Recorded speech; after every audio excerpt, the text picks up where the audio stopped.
2024 के चक्रव्यूह का चक्रवर्ती प्लान, मिशन 80 के मोर्चे पर नई कमान। जी हां, साल 2024 में लोकसभा चुनाव है और इसी साल 9 राज्यों में विधानसभा चुनाव भी होने हैं। भाजपा ने अभी से ही जीत के लिए प्लान बनाना शुरू कर दिया। सुगबुगाहट ये भी है कि लोकसभा चुनाव से पहले भाजपा यूपी संगठन में बड़े फेरबदल की तैयारी करने के मूड में है, ताकि यूपी की 80 लोकसभा सीटों पर सटीक रणनीति से विजय हासिल हो सके। लेकिन इन सब के बीच सवाल यही है कि विपक्षी खेमा चुप क्यों है। कांग्रेस बेशक भारत जोड़ो यात्रा के जरिए यूपी समेत कई राज्यों में अपना खोया हुआ जनाधार पाने की कोशिश कर रही है, लेकिन इस बीच सपा की ऐसी कोई रणनीति न दिख रही है और न ही बसपा की। सवाल यह है कि मिशन 80 को लेकर तैयारियों का जो कारवा है वो किसका कहां तक पहुंचा है।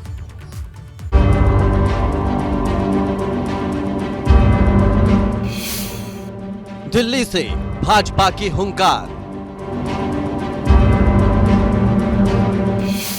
जीत का फॉर्मूला होगा तैयार। 24 के चक्रव्यूह का चक्रवर्ती प्लान, मिशन 80 के मोर्चे पर नई कमान। भगवा ब्रिगेड का महामंथन, विपक्षी खेमे में बढ़ी टेंशन। बड़ी तैयारी, बड़ा संदेश, उत्तर मांगे प्रदेश। तो महाविजय के लिए महामंथन है बीजेपी का। भाजपा की 2 दिन की राष्ट्रीय कार्यकारिणी की बैठक है और 2024 में होने वाले लोकसभा चुनाव पर चर्चा होगी। इस साल 9 राज्यों में भी विधानसभा चुनाव होने हैं और बड़े महत्वपूर्ण ये राज्य हैं जो अच्छी खासी लोकसभा सीटें रखते हैं। इनका सीधा असर विधानसभा का लोकसभा में पड़ता है। यूपी की 80 सीटों को जीतने पर रणनीति है।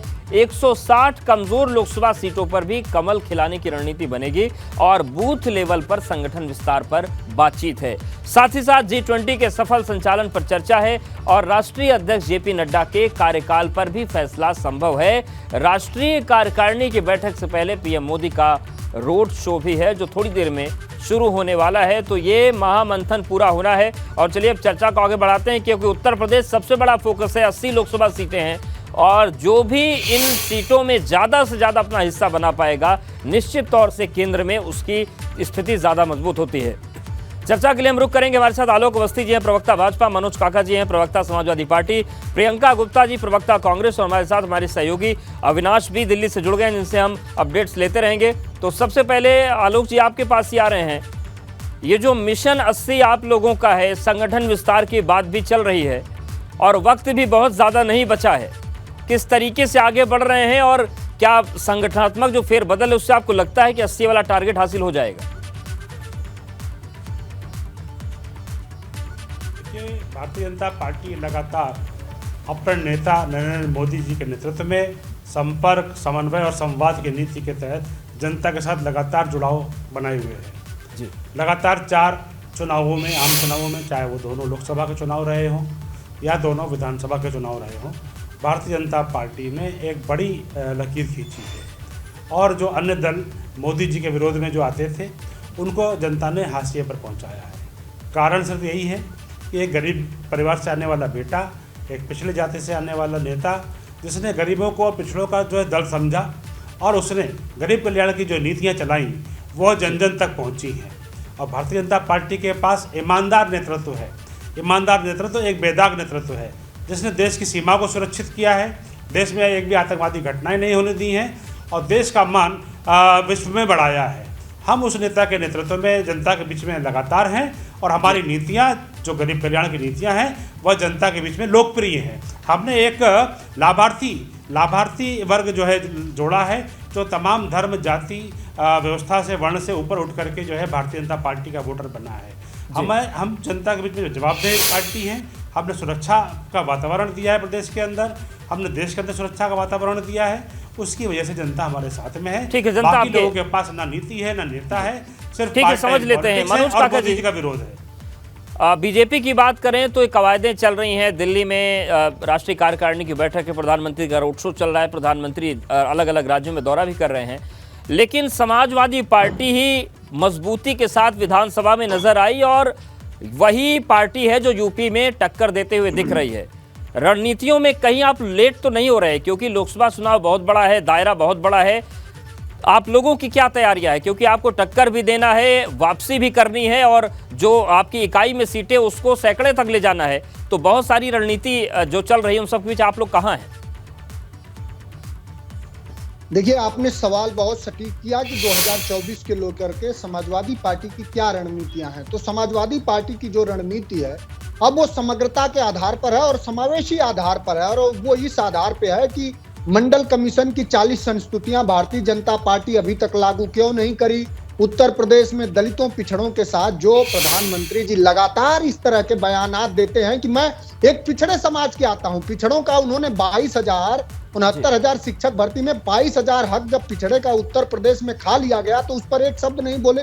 तमाम तरह की यूनिवर्सिटियों में, कई यूनिवर्सिटियों में 500 गुना फीस बढ़ा दी गई। पिछड़े समाज के नौजवानों ने, दलितों ने, कमेरा वर्ग के नौजवानों ने जब आंदोलन किया तो उन पर मुकदमे ढाए गए, उनको लगातार जेल में भेजा गया। और हमारे नेता का, समाजवादी पार्टी का और हमारे नेता का सिर्फ और सिर्फ लक्ष्य यही है कि 2024 में भारतीय जनता पार्टी सत्ता से बेदखल हो। अभी कल राष्ट्रीय अध्यक्ष जी आपके संज्ञान हेतु बताना चाहेंगे कि तेलंगाना में जा रहे हैं, अभी मंडल जी की मूर्ति आंध्रा में भी लगने जा रही है। डॉक्टर आला सर जो एक समाज सेवी है लगवा रहे हैं उसको, उसके स्थापना हेतु राष्ट्रीय अध्यक्ष जी अगले कुछ दिनों में आपको आंध्रा में भी जाएंगे, कल तेलंगाना जा रहे हैं, पूरे देश का दौरा कर रहे हैं।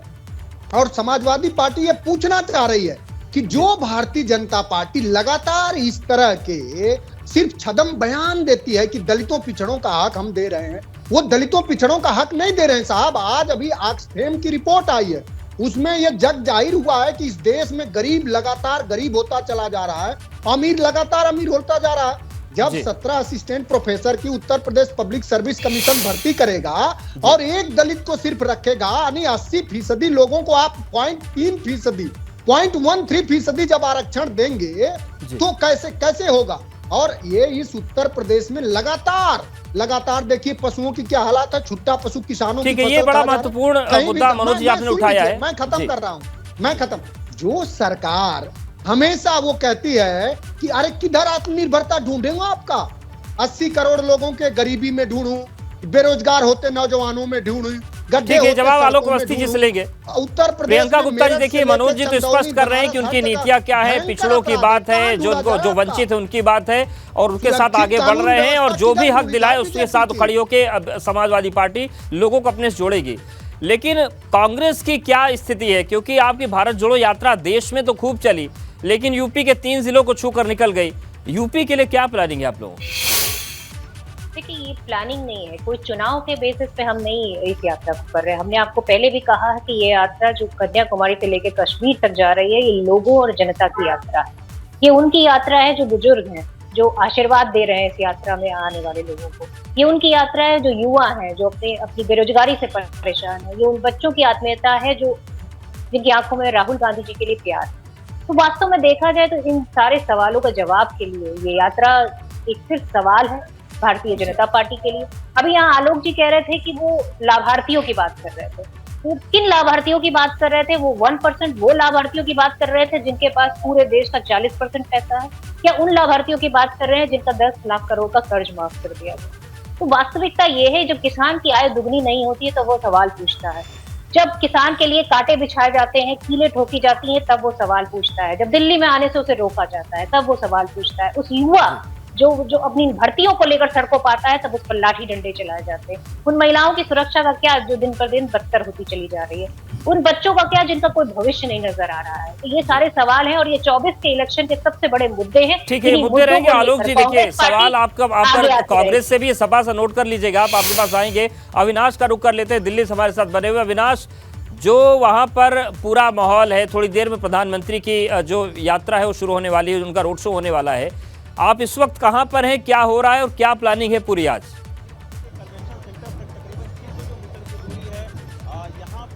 जी बिल्कुल अवधेश, मैं सबसे पहले आपको तस्वीरें दिखाना चाहूंगा। मैं इस वक्त एनडीएमसी कन्वेंशन सेंटर के बाहर ही मौजूद हूं, जहां पे तमाम सारे भारतीय जनता पार्टी के नेता पहुंच रहे हैं। सबसे पहले ऊपर की तस्वीर दिखाना चाहूंगा, किस तरीके से थीम दी गई, गरीब कल्याण हमारा संकल्प, यानी कि जिस तरीके से गरीबों को लेकर के प्रधानमंत्री नरेंद्र मोदी आगे बढ़ रहे हैं और कल्याण करना उनका एकमात्र मकसद है, हमेशा अपने भाषणों में जिक्र करते हैं, उसी को थीम इस बार बनाया गया। इसके अलावा पोस्टर आपको दिखाना चाहेंगे, प्रधानमंत्री नरेंद्र मोदी ने पिछले 8 वर्षों में जितने भी बड़े कार्य किए हैं उसका यहाँ पे जिक्र किया गया है। काशी विश्वनाथ कॉरिडोर का जिस तरीके से उन्होंने पुनर्निर्माण करवाया है उसका यहाँ पे जिक्र किया गया है। इसके अलावा करतारपुर साहिब के जिस तरीके से उन्होंने ओपनिंग करवाया है तो उसका यहाँ पे जिक्र किया गया है। इसके अलावा जिस तरीके से इंडिया गेट में अगर बात करें तो नेताजी सुभाष चंद्र बोस की स्टैचू को लगाया गया, उसका यहाँ पे जिक्र किया गया है। सरदार पटेल की जिस तरीके से उन्होंने 183 फीट के ऊपर प्रतिमा बनवाने का काम किया है केवड़िया में, तो उसका यहाँ पे जिक्र किया गया। वार मेमोरियल का जिक्र किया गया। इसके अलावा विज्ञान और तकनीक का भी जिक्र किया गया, जिस तरीके से वंदे भारत ट्रेन उन्होंने चलवाई उसका जिक्र किया गया। यहाँ पे ब्रह्मोस मिसाइलों या फिर चाहे इसरो ने जितने भी मिसाइल यहाँ पे बनाया, GSLV MK3, तो उसका भी यहाँ पे जिक्र किया गया। तो पिछले 8 वर्षों में विज्ञान तकनीक, इसके अलावा जिस तरीके से उन्होंने धर्म के लिए, इसके अलावा जिस तरीके से उन्होंने तमाम सारे विकास कार्य किए हैं उसका यहाँ पे जिक्र किया गया है। और तमाम सारे जो लोग हैं यहाँ पे उनके स्वागत के लिए भी खड़े हुए हैं। इंतजार हो रहा है प्रधानमंत्री के आगमन का। तकरीबन 4 बजे का वक्त बताया जा रहा है कि पीएम आएंगे। नृत्यांगनाएं भी आई हैं जो लगातार यहाँ पे इंतजार कर रहे हैं प्रधानमंत्री नरेंद्र मोदी का। वाद्य यंत्र भी यहाँ पे काफी ज्यादा लगाए गए हैं कि जिससे कि जब प्रधानमंत्री नरेंद्र मोदी आए तो उनका अभिवादन और अभिनंदन यहाँ पे किया जाए। और बीजेपी के तमाम तरह जो कार्यकर्ता है, जो कार्यकारिणी के सदस्य हैं, वो लगभग यहाँ पे पहुंच चुके हैं। उत्तराखंड के मुख्यमंत्री पहुंच चुके हैं। अगर उत्तर प्रदेश से बात करें तो प्रदेश अध्यक्ष भूपेंद्र चौधरी पहुंच चुके हैं। इसके अलावा संगठन महामंत्री धर्मपाल पहुंच चुके हैं और राष्ट्रीय महामंत्री सुनील बंसल भी यहाँ पे पहुंच चुके हैं। तो तमाम सारे जो नेता हैं एक एक करके अब धीरे धीरे पहुंच रहे हैं और लगातार अंदर जा रहे हैं। और अविनाश साहब के जरिए कुछ और तस्वीरें देखना चाहेंगे और ये बताइए कि जो जिस नारे का जिक्र आपने किया, गरीब कल्याण हमारा संकल्प, क्या माना जाए कि 2024 की लड़ाई के लिए यही फोकस रहने वाला है और इसी के इर्द गिर्द पूरा कैंपेन घूम सकता है?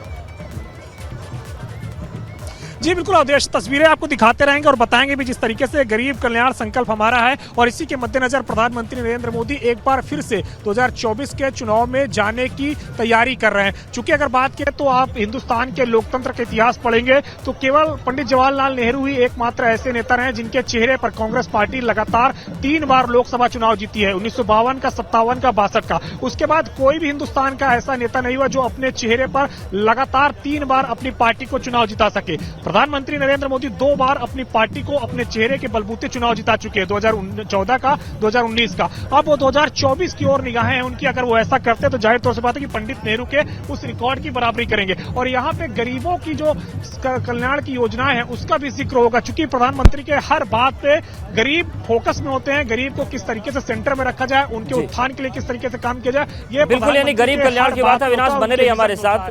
एक बार मेहमानों का रुख कर लेते हैं। आलोक अवस्थी जी, गरीब कल्याण की बात कही जा रही है, वहां पर वही थीम और फोकस दिख रहा है, लेकिन जो सवाल उठा रहे थे मनोज जी अभी कि जो असल में गरीब हैं, पिछड़े हैं, वंचित है, उनको तो आप उनका हक दे ही नहीं रहे हैं, तो कैसे होगा गरीबों का कल्याण? देखिए, बातें बताना और काम करना, ये दोनों में समाजवादी पार्टी का कोई भी आपस में मेलजोल नहीं है।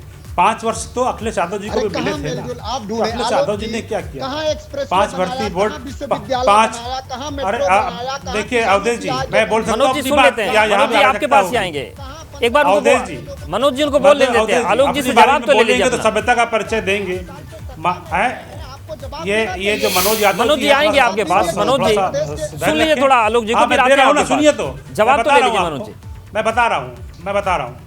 देखिए, जब इन्हें काम करने का मौका मिला तो इन्होंने क्या किया, 5 भर्ती बोर्ड बनाए और 5वां भर्ती बोर्ड के एक ही जाति के लोगों को उसका अध्यक्ष बना दिया। जम के जो है लूट मची और दम के जातिवाद हुआ।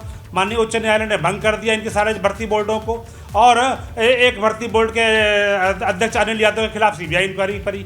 तो जब करने का मौका आया तो इन्होंने खाली अपनी एक जाति वर्ग को भरने का क्या काम किया, बाकी लोगों को किसी को नहीं दिया। भारतीय जनता पार्टी लगातार काम कर रही है। गरीबों को मकान दिए हमने, गरीबों को हमने जो है शौचालय बना करके घर में दिए, गरीबों को हमने बिजली के कनेक्शन दिए, गरीबों के इलाज की व्यवस्था। लेकिन आलोक जी कह रहे हैं कि 69,000 जो भर्ती का मामला था या जो अन्य मामले हैं आरक्षण के, उसमें आप लोग सही से क्रियान्वित उन चीजों को नहीं कर पाए। अवधेश जी, ये सिर्फ अवधेश जी, हमने सभी को नौकरी दी है। बीजेपी के सरकार में 5 लाख से ऊपर लोगों को नौकरी, सरकारी नौकरी दी गई थी, और वही समाजवादी पार्टी के मात्र कार्यकाल में 2 लाख नौकरी दी गई थी। तो कहाँ 2 गुने से अधिक हमने दिया है। साथ ही साथ 8 साल के अंदर मोदी जी ने 7 IIT बनाए, 7 IIM बनाए। उत्तर प्रदेश में, देश के अंदर 7-8 वर्ष के शासन के पहले का भारत और 8 वर्ष के बाद के भारत में एक जमीन आसमान का फर्क है। ठीक है, जमीन आसमान। मनोज काका जी, आलोक जी कह रहे हैं कि जमीन आसमान का फर्क है। आप उन्होंने क्या नहीं किया है तो आप लोग बताएंगे ही, लेकिन अब 1 साल बचे, ऐसे में आप लोगों को ये भी बताना पड़ेगा कि आप लोग आएंगे तो क्या करेंगे जब संसद पहुंचेंगे आपके ज्यादा लोग। अवधेश जी, दुष्यंत कुमार की एक लाइन है कि तेरे पैरों के नीचे जमीन नहीं। कमाल है, तुम्हें फिर भी यकीन नहीं। जिस उत्तर प्रदेश के इलाहाबाद में बघाड़ा में, आप भी जानते होंगे, मैं समझता हूं कि आप एक सुधी पत्रकार हैं, आप भी बघाड़ा में जहां नौजवान अपने रोजगार हेतु तैयारी करता था, इतना निराश हो गया कि आत्महत्या कर रहे हैं इलाहाबाद में नौजवान। उसी इलाहाबाद विश्वविद्यालय की फीस 500 गुना बढ़े। तो क्यों नहीं गरीबों को उसके लिए योजनाएं बनाई? क्यों नहीं हमारे जो योग्य व्यक्ति थे उनको नौकरी दी? वहां पर एक जातिवाद के लोगों को और भ्रष्टाचार करके जो भर्तियां भरी गई थी, क्या कारण था? आपके रोल मॉडल यादव सिंह थे, आपके रोल मॉडल गायत्री प्रजापति थे। क्यों इन लोगों को संरक्षण दिया गया, ये आपको बताना पड़ेगा। ये आपको बताना पड़ेगा प्रदेश को क्यों लूटा गया, आतंकवादियों के मुकदमे क्यों छोड़े गए, दंगाइयों को खुला समर्थन क्यों दिया गया, अपराधियों के साथ लेकर के थाने क्यों बेचे गए, ये बताना पड़ेगा आपको। छात्रों का लूट करके, और हम लोगों को पता चल रहा है कि भारतीय जनता पार्टी के नेताओं के घर में ही वो कुलपति है, और उसे आज तक अरेस्ट क्यों नहीं किया गया? इन सब विषयों पे जवाब आप देंगे? हजारों करोड़ रुपए के ऊपर सीएजी ने आपत्ति करी है। समाजवादी पार्टी के शासन काल में सीएजी ने आपत्ति करी है कि 78,000 करोड़ रुपए का घोटाला करके समाजवादी पार्टी गई है। उनको आप जवाब आपको देना पड़ेगा, रुपया कहाँ गया? उनको अरेस्ट कब करेंगे आप? बुनियादी सवालों में पूछ रहा हूँ, आप जवाब दे दीजिए तो मैं मान लूंगा। मैं पूछ रहा हूँ कि आपने कितने आयोग का अध्यक्ष पिछड़े दलित समाज का बनाया? आपने कितने विश्वविद्यालय में दलित समाज के कुलपति रखे? मैं पूछ रहा हूँ, बताइए सवालों का। उत्तर प्रदेश को आप एक बीमारू राज्य बना के गए थे। लखनऊ आज हमारा बजट 6 लाख करोड़ से अधिक है। 23 लाख करोड़ रुपए की हमारी अर्थव्यवस्था है, 8% हमारी विकास दर है। हम जो है लगातार प्रदेश की उन्नति के लिए काम कर रहे हैं। निर्यात में हमारे पास 13% का हिस्सा है, जो प्रदेश जो निर्यात कर रहा है देश के बाहर। कैपिटल आउटलेट हमारा 4 गुना बढ़ा है। ये प्रदेश में आने के बाद से आज इन्वेस्टर फ्रेंडली प्रदेश बना है। सुरक्षा का वातावरण हमें जनता को दिया है। ठीक है, सुरक्षा का वातावरण है, ये तमाम सवाल है। लेकिन प्रियंका जी आपके पास आ रहे हैं। देखिए, दोनों ही दल एक दूसरे की खामियां भी बता रहे हैं और उन्होंने क्या किया ये भी बता रहे हैं, लेकिन कुछ विजन लेकर आप लोगों को भी तो आना पड़ेगा। कांग्रेस को क्यों चुने लोग, ये बताना पड़ेगा कांग्रेस को। बिल्कुल बताना पड़ेगा। और मैं सबसे बड़ी बात ये कहना चाहती हूँ कि जो खाई अमीर और गरीब के बीच भारतीय जनता पार्टी ने पिछले 8 साल में बढ़ाई है, उसे पाटने का काम कांग्रेस पार्टी कर रही है। श्री राहुल गांधी जी कर रहे हैं, जो 3000 से भी ज्यादा किलोमीटर यात्रा पैदल चल चुके हैं। आप ये बताइए कौन सा भारतीय जनता पार्टी का नेता है जो राहुल जी तो बयान दे रहे हैं कि मैं तो राहुल गांधी हूँ नहीं, मैंने तो राहुल गांधी को मार दिया है, ये राहुल गांधी नहीं है। तो ये बताइए, जब राहुल गांधी है नहीं तो बोल कौन रहा है? ये राहुल गांधी जब है नहीं तो वो कैसे नेतृत्व करेंगे आपका? तो आपके नेता अगर इतने कंफ्यूज हैं कि जनता के बीच में संवाद नहीं कर पा रहे हैं और ऐसे बेबी के बयान दे रहे हैं जिसपे हंसी का पात्र पार्टी बन रही है, तो जो एक अपरिपक्व नेता के साथ देश कैसे खड़ा होगा? ठीक है, जवाब ले लेते हैं प्रियंका। ये तो आपको समय बताएगा कि आपने जो करोड़ों रुपए खर्च करके जो इमेज बनाने की कोशिश की, वो पूरी तरह से गलत साबित हुई। आज सच लोगों के सामने है और लोग उसमें विश्वास भी कर रहे हैं। आपको इसीलिए तो डर लग रहा है। आपने कोरोना का बहाना बनाया, आपने यात्रा में एडिटिंग की कि उनकी फोटोज को लेकर, हर चीज को लेकर आप टारगेट कर रहे हैं और आप कहते हैं आप डरे हुए नहीं है। आप उस नेता के बारे में जिसके बारे में आपका ऊपर से लेकर नीचे तक सारे नेता टिप्पणियां करते रहते हैं, आपको डर नहीं है उनसे। झूठ जो है ना, बिल्कुल। तमाम बातें इस पर आएंगे। हमारे साथ प्रियंका जी बने हैं, आलोक जी बने हैं, मनोज काका जी बने हैं। आप तीनों के पास आएंगे। यहाँ पर वक्त एक छोटे से ब्रेक का है, फौरन हाजिर होते हैं। और सवाल यही है कि मिशन 80 को लेकर जो तमाम कवायदें चल रही है, उसमें कौन कहां खड़ा है और किसकी तैयारी कितनी आगे चल रही है। तो 24 के चक्रव्यूह को भेदने की कोशिश सबकी है, भाजपा की भी है, सपा की भी है, कांग्रेस की भी है, बसपा की भी है, और इसी पर हम चर्चा कर रहे हैं। लेकिन तस्वीरें हम आपको दिल्ली के दिखा देते हैं। मिशन 80 का जो मोर्चा है या पूरे देश को जो जीतने की कोशिश, उसमें बीजेपी की राष्ट्रीय कार्यकारिणी की बैठक बुलाई गई है। प्रधानमंत्री नरेंद्र मोदी भी पहुंच रहे हैं और एक रोड शो के जरिए यहाँ पहुंचेंगे। देखिए रोड शो का जो रूट है वो भी हम आपको दिखा रहे हैं। जो तमाम बड़े नेता हैं वो पहुंच रहे हैं और इन सब के बीच सवाल यही है कि 2024 की जो तैयारी चल रही है इसमें असल में मुद्दे क्या होंगे, और मुद्दे होंगे भी या फिर हर बार की तरह शुरुआत में मुद्दों की बात होगी और जैसे जैसे चुनाव करीब आता जाएगा वो मुद्दे भटक कर आपसी द्वंद्व में बदल कर रह जाएंगे। तो तीनों मेहमान हमारे साथ बने हैं। मनोज काका जी आपके पास ही आते हैं। क्या नहीं किया इस पर चर्चाएं काफ़ी हो गई, लेकिन अगर 2024 में जो 80 सीट जीतने का लक्ष्य यूपी में है, आपका भी है, भाजपा का भी है, आप लोगों को जनता मौका देती है तो क्या मिलेगा जनता को, ये भी जनता को पता होना चाहिए। देखिए बड़ा वाजिब सवाल है आपका अवधेश जी। मुझे अच्छा लगा कि ये इस देश की जनमानस, ये यहाँ कोई जेट से 12,000 करोड़ रुपए के जेट से चलने वाला कोई मालिक नहीं है। इस लोकतंत्र का मालिक देश की जनता है। बहुत अच्छा सवाल आपने किया और इस देश के गरीबों को हम आश्वस्त करते हैं समाजवादी पार्टी के कार्यकर्ता होने के नाते कि अगर समाजवादी पार्टी केंद्र की सरकार में भागीदारी सुनिश्चित करती है और उत्तर प्रदेश में सबसे ज्यादा सीट जीतती है तो हमारे राष्ट्रीय अध्यक्ष जी तय करेंगे कि देश में मंडल कमीशन की 40 संस्तुतियां लागू करी जाए। विश्वविद्यालयों के कुलपति भी सिर्फ सरकार और आरएसएस पोषित लोग ना हो, बल्कि गरीब, दलित और पिछड़े तबके से, अल्पसंख्यक समाज से आने वाला भी नौजवान हो। इस देश में नौजवानों को रोजगार मिले।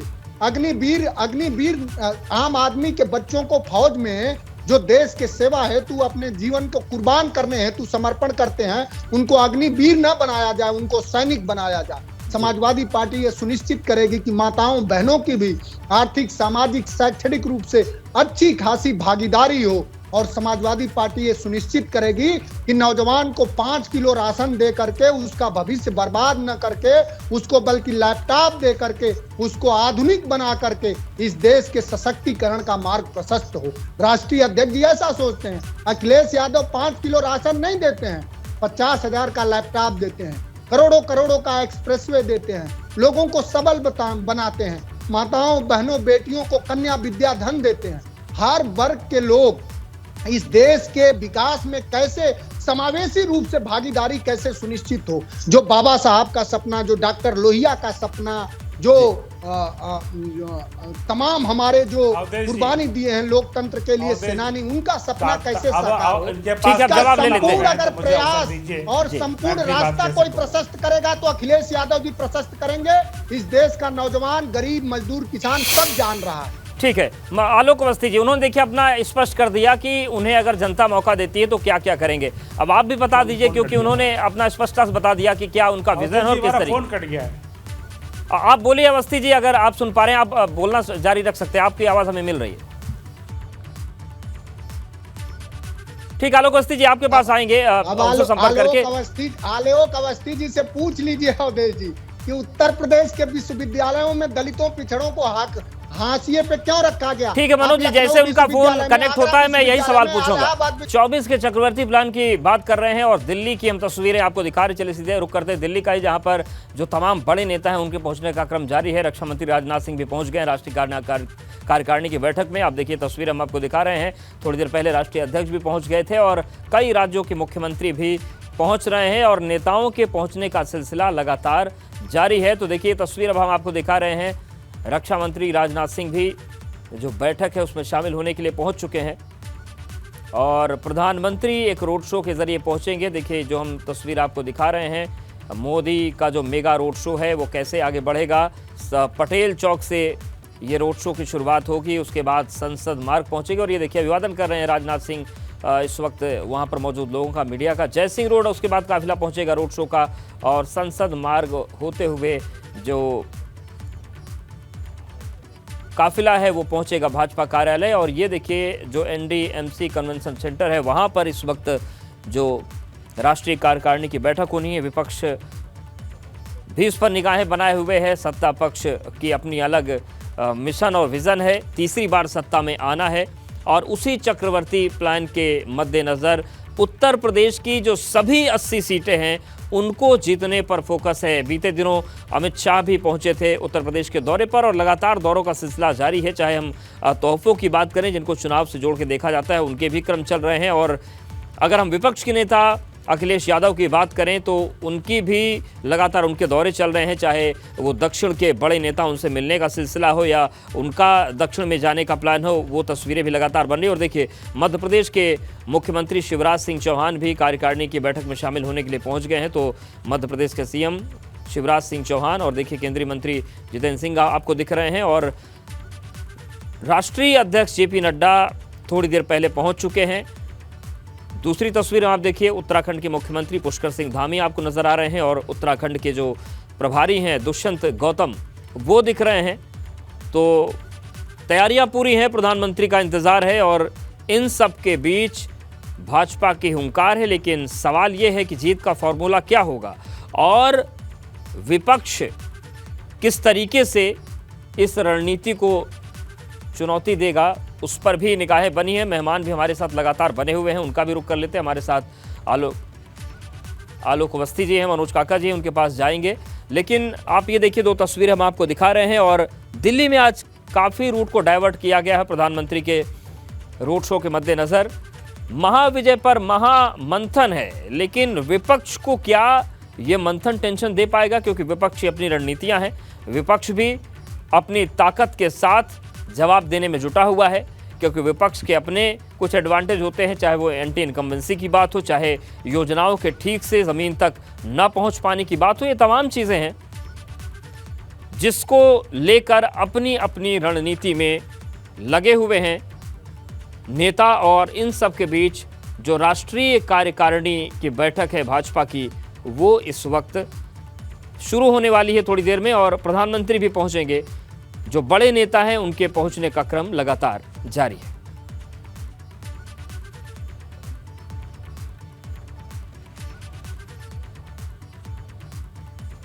तो प्रधानमंत्री का जो रोड शो का मार्ग है वो हम आपको बता रहे हैं। देखिए, पटेल चौक संसद मार्ग, उसके बाद पटेल चौक से शुरुआत होगी, संसद मार्ग पहुंचेंगे और संसद मार्ग से आगे ये काफिला बढ़ेगा जय सिंह रोड, जय सिंह रोड से भाजपा मुख्यालय। तो भाजपा की हुंकार, जीत का फॉर्मूला क्या तैयार हो चुका है, ये सवाल है। और इन सब के बीच देखिए, मध्य प्रदेश के जो मुख्यमंत्री है शिवराज सिंह चौहान, वो इस वक्त आपको तस्वीर में नजर आ रहे हैं।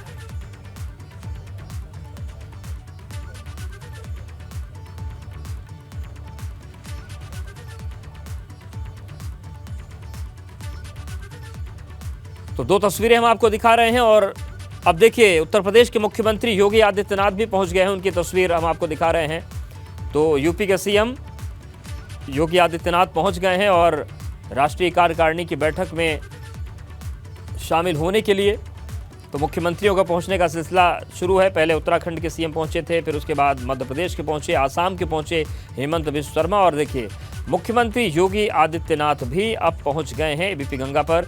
एक्सक्लूसिव तस्वीरें आप देख रहे हैं, सीएम योगी पहुंचे हुए हैं और बड़े नेताओं के पहुंचने का क्रम जारी। तो देखिए उनका स्वागत इस वक्त चल रहा है यहाँ पर हॉल में और ये जो रिसेप्शन है ये यहाँ से मुख्यमंत्री बढ़ते हुए कन्वेंशन सेंटर की तरफ। तो ये तस्वीरें हम आपको दिखा रहे हैं। देखिए उनको जो भाजपा का पटका है वो पहना दिया गया और अब वो बैठक जहाँ पर होनी है उधर जा रहे हैं। तो मुख्यमंत्री योगी आदित्यनाथ भी पहुँच गए हैं इस बैठक में शामिल होने के लिए। गुजरात के मुख्यमंत्री पहले पहुँच गए थे, आसाम के मुख्यमंत्री पहुँच गए हैं हेमंत बिस्व शर्मा, उत्तराखंड के मुख्यमंत्री पुष्कर सिंह धामी और देखिए स्वतंत्र देव सिंह भी आपको तस्वीर में नजर आ रहे थे। तो सभी बड़े नेताओं के पहुंचने का क्रम है और मकसद सभी का एक ही है कि 2024 को किस तरीके से जीतेंगे और 2024 की जो जंग है 80 सीटों को फतेह करने का जो लक्ष्य है वो आखिर कैसे हासिल होगा।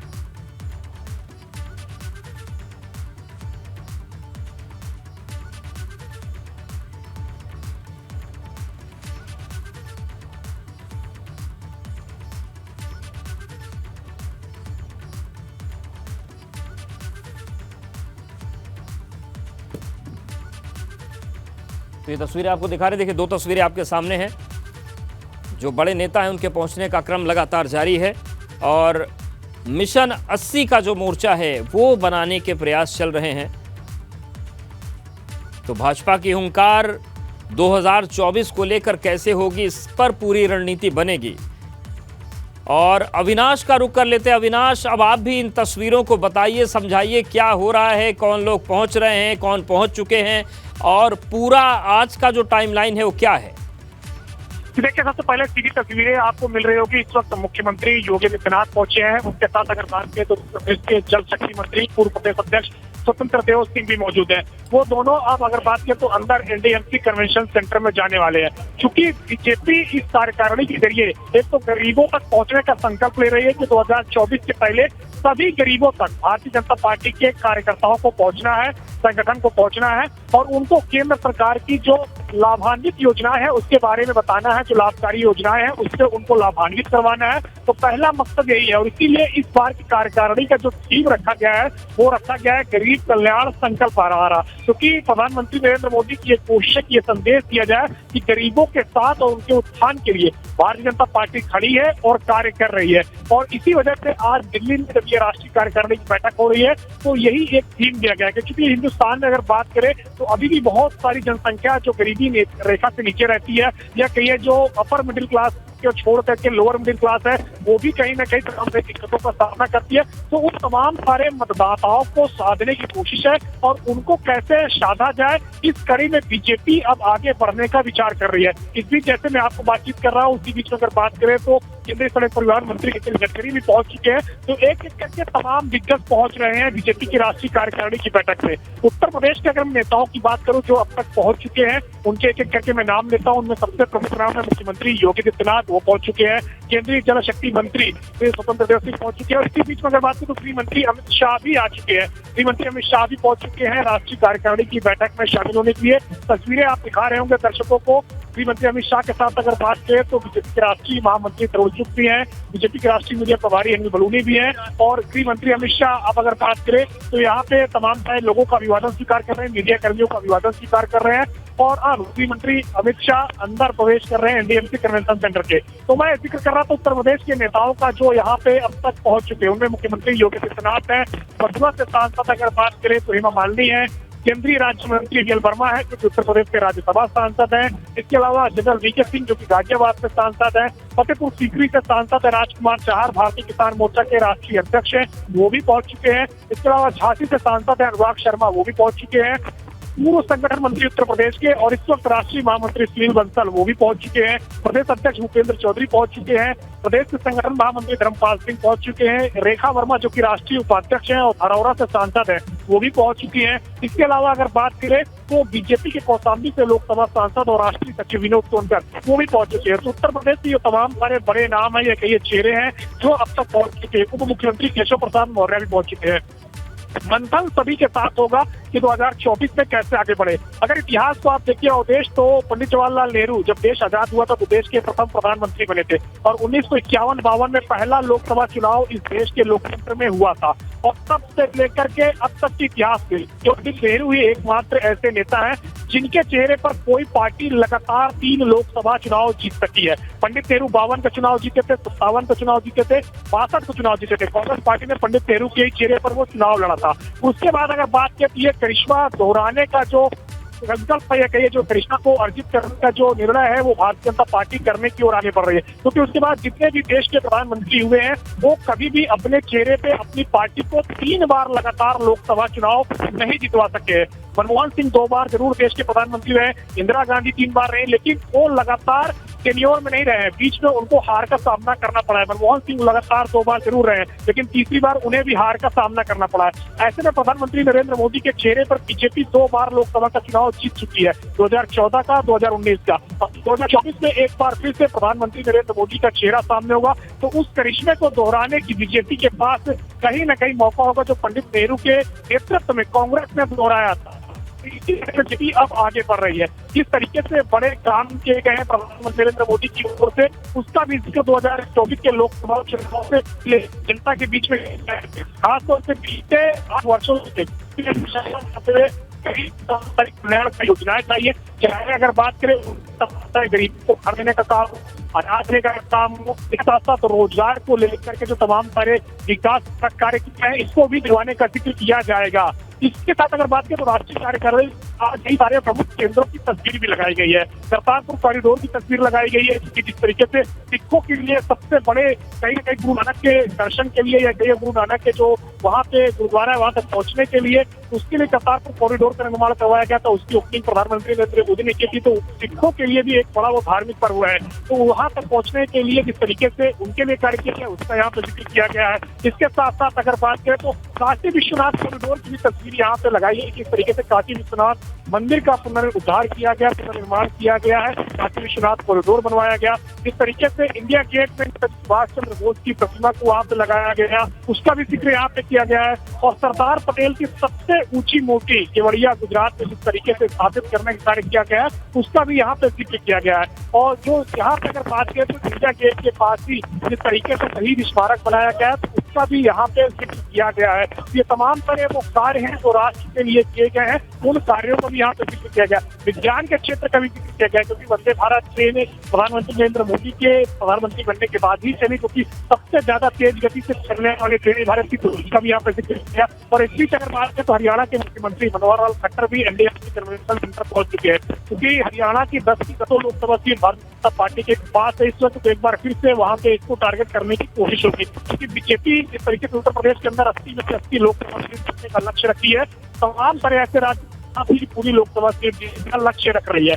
तो हमें विज्ञान की बात कर रहे थे कि विज्ञान और तकनीक का भी यहाँ पे जिक्र किया गया है। ब्रह्मोस मिसाइल का जिक्र यहाँ पे किया गया, जिस तरीके से उसका कहीं न कहीं एडवांस जो फॉर्म है उसको लॉन्च किया गया इसरो के द्वारा। इसके अलावा जिस तरीके से तेजस है, DRDO ने इस तरीके से मेक इन इंडिया के तहत तमाम तरह आविष्कार किए, इसका भी जिक्र किया गया। लेकिन इन सबसे बड़ा जिक्र है कि गरीबों की जो कल्याणकारी योजनाएं हैं गरीबों को गरीबी की रेखा से नीचे ले जा करके कहीं न कहीं मध्यम वर्गीयों में शामिल कर रही है, उस बात का खास तौर से जिक्र किया जा रहा है और उस बात को खास तौर से गरीबों तक पहुंचाने की कोशिश की जा रही है। क्योंकि केंद्र सरकार अपनी तमाम सारी योजनाओं का जब जिक्र करती है तो उसमें गरीबों का भी जिक्र करती है कि कितने प्रतिशत गरीबों को उन्होंने गरीबी रेखा से ऊपर उठाया है। और आज जब यहाँ पे बैठक होने जा रही है तो शायद इसीलिए गरीब कल्याण हमारा संकल्प इसका थीम दिया गया है। और इस बीच जब मैं चर्चा कर रहा हूँ तो गौतम बुद्ध नगर के सांसद महेश शर्मा भी पहुंच चुके हैं, पूर्व केंद्रीय मंत्री रहे हैं, लगातार 2 बार से गौतम बुद्ध नगर के सांसद हैं।